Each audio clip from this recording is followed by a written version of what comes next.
अच्छी कंपनी है। पहले मैं आपको जूनिपर ग्रीन जो आज आईपीओ खुल रहा है पहले बता दूं, एक्सपीरियंस प्रोमोटर्स हैं और पूरी तरह से कंपनी का मैनेजमेंट है वो प्रोफेशनल है। आईआईटी आईआईएम वाले इन्होंने रखे हैं, सीईओ सीएफओ वगैरह बहुत एक्सपीरियंस और कुशल हैं। इन हिंदुस्तान के 10 इंडिपेंडेंट रिन्यूएबल पावर प्रोड्यूसर्स में कंपनी शामिल होती है। 90% कैपेसिटी इनकी long term power purchase agreement के साथ है, जो कि डिस्कॉम्स वगैरह के साथ करते थे। इसका मतलब है कि अगले 20-25 साल के लिए इनका जो कैश फ्लो है वो आसानी से आता है। कंपनी ने बताया भी कि 20-22 दिनों में इनका कैश फ्लो आ भी जाता है, ये अच्छी बात है। प्रोजेक्ट एग्जीक्यूशन की कैपेबिलिटीज़ बहुत स्ट्रॉन्ग है, कंपनी ने दिखाई भी है। पिछले 3 सालों की जो ग्रोथ है 35% के आसपास की सीएजीआर की काफ़ी ज़बरदस्त है। हाई एबिटा मार्जिन से 83% के आसपास का कौन सा धंधा है जहाँ 83% के मार्जिन होते हैं, बहुत बढ़िया है नंबर्स। आप देखेंगे मज़ा आएगा। पार्टनरशिप इन्होंने की अभी हाल ही में फर्स्ट सोलर के साथ, तो इनको जो मॉड्यूल सप्लाई जो रेगुलरली चाहिए कंसिस्टेंटली वो उनको वहाँ से मिल जाती है, तो ये भी एक अच्छा इनका टाई अप हुआ है।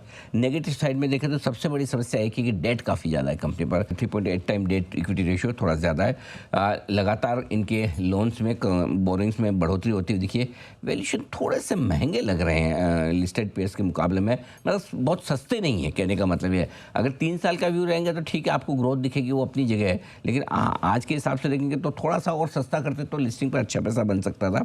और फिर दूसरी बात ये भी है यहाँ के फ्यूचर एक्सपांशन के लिए इन्हें वापस से पैसे वैसे तो लगेंगे, तो डेट वेट कम करना, डेट नीचे लाना थोड़ा सा एक चैलेंज है। तो हमारा ये मानना है कि कंपनी के फंडामेंटल्स बढ़िया है, मैनेजमेंट अच्छा है, कोई दिक्कत नहीं है। लेकिन ये सेक्टर में ही थोड़ी सी समस्याएं दिख रही है। समस्या क्या है, इस सेक्टर की सारी कंपनियां प्रॉफिट दिखा रही है, प्रॉफिट बढ़कर भी आ रहे हैं, लेकिन पी मल्टीपल की डी रेटिंग हो रही है, जैसे हमने वारी की भी बात की है। हाँ। तो अब वो पी मल्टीपल नहीं मिल रहे जो 1 साल 2 साल पहले मिल रहे थे। और आप देखिए पिछले 1 साल में अगर सबसे ज़्यादा कोई कंपनियाँ लिस्ट हुई है मार्केट में तो वो ऑल्टरनेट एनर्जी वाली हुई है, सोलर विंड वगैरह यही सब आए। तो एक के बाद एक धड़ाधड़ इतने आईपीओ आ रहे हैं, तो चॉइस बहुत है आपके पास में।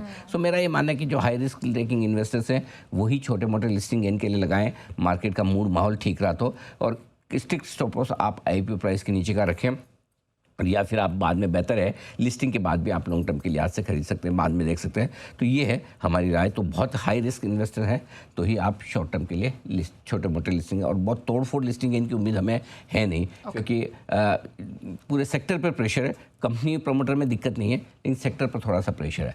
आईपीओ में निवेश करना बहुत आसान हो चुका है। भारत के अपने पेमेंट ऐप भीम ऐप के जरिए आप आसानी से आईपीओ में पैसा लगा सकते हैं। बस अपने डीमेट अकाउंट से आईपीओ चुनें, पेमेंट मैंडेट सेट करें और भीम ऐप का यूपीआई आईडी डाल लें, हो गया आपका निवेश आसान।